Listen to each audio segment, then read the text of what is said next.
Hello everyone, study with us में आपका एक बार फिर से स्वागत है। और आज हम डिस्कस करने वाले हैं एनटीए नेट पेपर 1 का मॉक टेस्ट। 7 वीडियो मैंने ऑलरेडी अपलोड कर दी थी, ये 8वीं वीडियो है मॉक टेस्ट की। और इस वीडियो में हम डिस्कस करेंगे टीचिंग एप्टीट्यूड और कम्युनिकेशंस, पीपल एंड एनवायरनमेंट और आईसीटी के मिक्स क्वेश्चंस को मिला करके ये वीडियो बनाई गई है। तो ये काफ़ी हेल्पफुल है आपके एग्जाम्स के लिए, वीडियो को एंड तक ज़रूर देखें। तो चलिए शुरू करते हैं। तो यहाँ पर देखें, पहला क्वेश्चन हमें कुछ दार्शनिकों के नाम दे रखे हैं और दर्शन दे रखे हैं कि इन इन दार्शनिक जो हैं इन्होंने क्या क्या दर्शन दिए हैं या कहें कि किस पर विचार दिए हैं। तो हमें इसमें मिलान करना है। ठीक है, तो यहाँ से आपके 4 क्वेश्चन जो हैं अच्छे से क्लियर हो जाएंगे। तो देखते हैं। देखें, टैगोर ने क्या कहा था। तो टैगोर का जो दर्शन है वो संबंधित है बालक सभी प्रकार की पुस्तकों से अधिक महत्वपूर्ण होते हैं। तो ये जो दर्शन या कहें कि ये जो विचार है वो टैगोर के द्वारा दिया गया है। ठीक है, और विवेकानंद के द्वारा जो है वो दिया गया है योग शिक्षा का एक माध्यम है। ठीक है, योग शिक्षा का एक माध्यम है, ये विवेकानंद के द्वारा विचार दिया गया है। जबकि तीसरे की अगर हम बात करें तो तीसरा यानी महात्मा गांधी, इनके द्वारा जो विचार दिया गया है वो है सामंजस्यपूर्ण व्यक्तित्व का विकास और बौद्ध धर्म, ये कर्म का सिद्धांत जो है वो संबंधित है। ठीक है, तो इस तरीके से मैंने यहाँ पे दार्शनिक और दर्शन जो है वो बता दिए। ठीक, अब देखिए यहाँ पर जो दर्शन है वो 5 दे रखे हैं, तो बौद्ध धर्म वाला जो है धर्म का सिद्धांत भी जुड़ जाएगा इसमें। ठीक है, हालांकि क्वेश्चन में यहाँ पर 5 दे रखे हैं, वहाँ पर 4 ऑप्शन दे रखे हैं, थोड़ी गलती है इसमें। तो याद रखें, इसका सही आंसर हो जाएगा ऑप्शन नंबर सी। ठीक है, पहले का तीसरा, दूसरे का चौथा, तीसरे का पहला और चौथे का दूसरा। चलिए नेक्स्ट क्वेश्चन है, यह किसने कहा है कि शिक्षा मानव निर्माण है जो चरित्र निर्मित करती है, मन की शक्ति बढ़ाती है, ज्ञान का विस्तार करती है और जिसके द्वारा आदमी अपने पैरों पर खड़ा हो सकता है। तो ऐसा कहा था गुरु रविंद्रनाथ टैगोर ने। ऑप्शन नंबर बी जो है इसका, सॉरी बी नहीं, ए आंसर होगा इसका, स्वामी विवेकानंद ने ऐसा कहा था। ठीक है, ऑप्शन नंबर ए स्वामी विवेकानंद ने ये विचार दिया था। चलिए नेक्स्ट क्वेश्चन है, निम्नलिखित में से कौन सा या कौन सी शिक्षण प्रक्रिया में सबसे पहले आना चाहिए। ठीक है ना, 4 ऑप्शन दे रखे हैं, तो इसका सही आंसर है ऑप्शन नंबर बी, शिक्षण अनुदेशन की योजना बनाना। यह शिक्षण प्रक्रिया का सबसे पहला चरण होता है। ठीक है, नेक्स्ट क्वेश्चन है, निम्नलिखित में से कौन सा कथन प्रभावी शिक्षण में सम्मिलित है। ठीक है, तो इसका सही आंसर है option number C. Option number C, शिक्षक और छात्र दोनों सक्रिय हैं। नेक्स्ट क्वेश्चन है, निम्नलिखित में से कौन सा शिक्षण का सर्वाधिक अपेक्षित उद्देश्य होता है। सर्वाधिक अपेक्षित उद्देश्य होता है, तो इसका सही आंसर है ऑप्शन नंबर ए, छात्रों के व्यवहार में वांछनीय परिवर्तन। नेक्स्ट क्वेश्चन है, निम्नलिखित में कौन सा शिक्षण या कौन सा कारक शिक्षण दक्षता के लिए मूल रूप से आवश्यक है। तो मैं बता दूं, इसका ऑप्शन हो जाएगा ऑप्शन नंबर डी करेक्ट हो जाएगा इसका। ठीक है ना, क्योंकि ये तीनों के तीनों जो कारक दे रखे हैं ये सभी शिक्षण की दक्षता के लिए मूल रूप से आवश्यक होते हैं। ठीक है, तो मैं इस वीडियो में जो क्वेश्चन है उनको एक्सप्लेन नहीं कर रहा हूं, क्योंकि ऑलरेडी मैंने इन सभी टॉपिक्स पर वीडियो बना रखी है और कुछ इससे रिलेटेड टॉपिक से रिलेटेड ही कुछ एमसीक्यूज़ भी मैंने डिस्कस करवा रखे हैं, जहां मैंने इन्हें एक्सप्लेन करके बाकायदा बताया हुआ है। वो वीडियो नहीं देखी है तो लिंक डिस्क्रिप्शन में मैंने दे दिया है, उसे क्लिक करें और वहाँ से आप उस वीडियो को देख सकते हैं, उन सभी वीडियोज़ को देख सकते हैं। वीडियो पसंद आ रही हो तो लाइक करें और चैनल को सब्सक्राइब नहीं किया तो ज़रूर कर लें, ताकि ऐसी वीडियोज़ आपको डेली मिलते रहे। चलिए नेक्स्ट क्वेश्चन, अब यहाँ से जो क्वेश्चन चालू है वो है सूचना संचार और तकनीक से रिलेटेड, यानी कि information communication and technology, in short जिसे हम कहते हैं आईसीटी।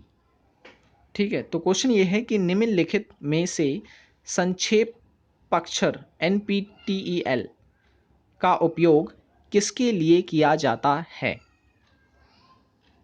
तो ये किया जाता है, ऑप्शन नंबर ए इसका करेक्ट आंसर है, national programme on technology enhance learning.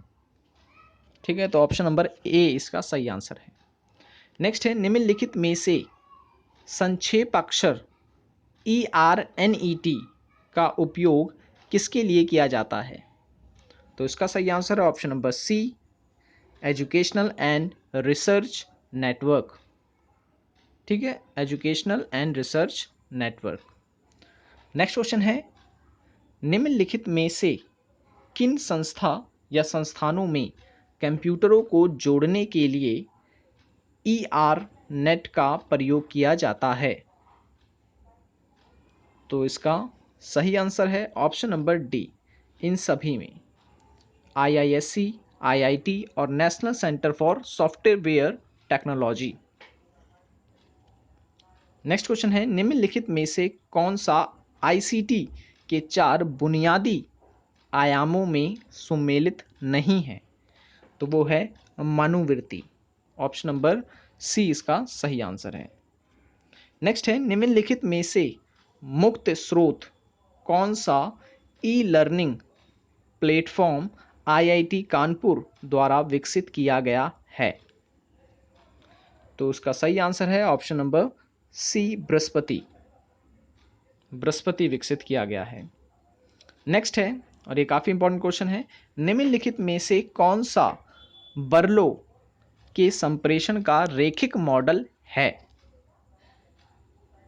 ठीक है, तो यहां से हम हमारे जो है कम्युनिकेशन यानी कि संप्रेषण से रिलेटेड MCQ शुरू हो गए हैं। तो इसका सही आंसर है option number B, option number B, SMCR। Next question है, निम्नलिखित में से किस विद्वान ने कहा है कि लोग केवल संप्रेषण के माध्यम से एक दूसरे और स्वयं को जानते हैं? तो इसका सही आंसर है option number A, George Herbert Mead के द्वारा जो है ऐसा कहा गया है। नेक्स्ट क्वेश्चन है, निम्नलिखित में से किस पर प्रभावपूर्ण संवाद करने की क्षमता निर्भर करती है? तो इसका सही आंसर है ऑप्शन नंबर डी, आगमन क्षमता पर। नेक्स्ट क्वेश्चन है, यदि यह मान लिया जाए कि संप्रेषण का कोई आरंभ या अंत नहीं है तो इसे क्या कहा जाएगा? तो इसका सही आंसर है ऑप्शन नंबर बी, प्रक्रिया। प्रक्रिया। नेक्स्ट क्वेश्चन है, अब ये क्वेश्चन भी कई बार रिपीटेड है, कई बार पूछा गया है, निम्नलिखित में से संप्रेषण के आवश्यक घटक कौन से हैं? ठीक है, आवश्यक घटक बताने हैं हमें। तो इसका सही आंसर है ऑप्शन नंबर ए, जैसे कि सबसे पहले स्रोत होता है, फिर संदेश होता है, फिर हस्तक्षेप होता है, फिर चैनल होता है, फिर प्राप्तकर्ता होता है, फिर प्रतिक्रिया होती है और फिर संदर्भ होता है। ठीक है, तो इसका सही आंसर होगा ऑप्शन नंबर ए। नेक्स्ट क्वेश्चन है, निम्नलिखित में से कौन सा लक्षण मुख्यतः पारस्परिक संप्रेषण के संदर्भ में लागू होता है? तो वो है अपरिवर्तनीय। ऑप्शन नंबर डी इसका सही आंसर है। नेक्स्ट क्वेश्चन है, निम्नलिखित में से ऊर्जा पिरामिड कैसे होते हैं? तो ये भी काफ़ी इंपॉर्टेंट क्वेश्चन है और कई बार एग्जाम्स में पूछा गया है। ठीक है, तो इसका सही आंसर ऑप्शन नंबर ए, सदैव उल्टे। याद रखें, जो ऊर्जा पिरामिड होता है वो सदैव उल्टा होता है। तो क्या मुझे आप कमेंट में बता सकते हैं कि जो ऊर्जा एक जीव से दूसरे जीव में जाती है, तो आपको पता होगा 10% का नियम। ठीक है, 10% का जो नियम है ऊर्जा से संबंधित, वो किस वैज्ञानिक या कहें कि किस पर्यावरणविद के द्वारा दिया गया है, आपको मुझे कमेंट में बताना है। ठीक है, नेक्स्ट क्वेश्चन है, निम्नलिखित में से कौन सी गैस है जो वातावरण के प्राकृतिक घटक के रूप में हानिकारक नहीं है? पूछ रहा है। ठीक है, हानिकारक नहीं है। तो उसका सही आंसर है ऑप्शन नंबर ए, carbon dioxide. Carbon dioxide.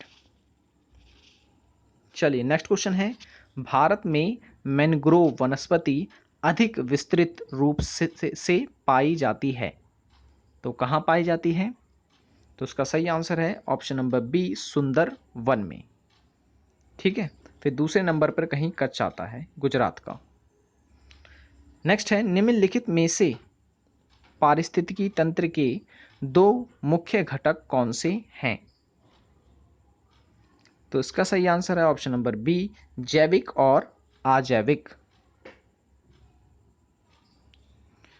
Next question है, निम्नलिखित में से कौन सी प्रजाति एक बड़े निवास स्थान पर रहती है तथा सामान्यतः प्रवासी होती है?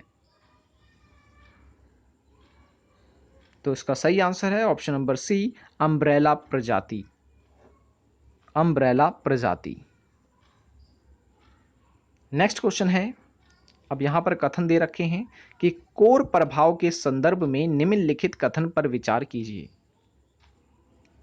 ठीक है, तो देख लेते हैं पहले कि यह एक पारिस्थितिकीय अवधारणा है जो कि संक्रमिका यानी कि इकोटोन से संबंधित है, तो बिल्कुल सही है ये कथन। दूसरा, कोर प्रभाव वाले क्षेत्र में विशिष्ट प्रजातियां पाई जाती हैं जो कि अशांत परितंत्र में नहीं होती, बिल्कुल सही है। तो हमारा जो आंसर होगा वो होगा ऑप्शन नंबर बी, पहला और दूसरा दोनों ही जो है सही कथन है। नेक्स्ट क्वेश्चन है, जैव मंडल में एक ही जाति की संख्या को कहते हैं, तो क्या कहते हैं? तो इसका सही आंसर है ऑप्शन नंबर ए, जनसंख्या। तो इसे हम कहते हैं जनसंख्या। सो ये तो था हमारा वीडियो जिसमें हमने डिस्कस किए लगभग 4 टॉपिक के क्वेश्चंस। तो इसे मॉक टेस्ट की सीरीज़ के रूप में आपके सामने लाया जा रहा है और ये एग्ज़ाम पॉइंट ऑफ व्यू से काफ़ी इंपॉर्टेंट है। तो चैनल को सब्सक्राइब नहीं किया तो कर लें, और पहले की वीडियोस नहीं देखी हैं तो देख लें, लिंक मैंने डिस्क्रिप्शन में दे दिया है, तो क्लिक करें और ज़रूर देखें videos. So thanks for watching this video.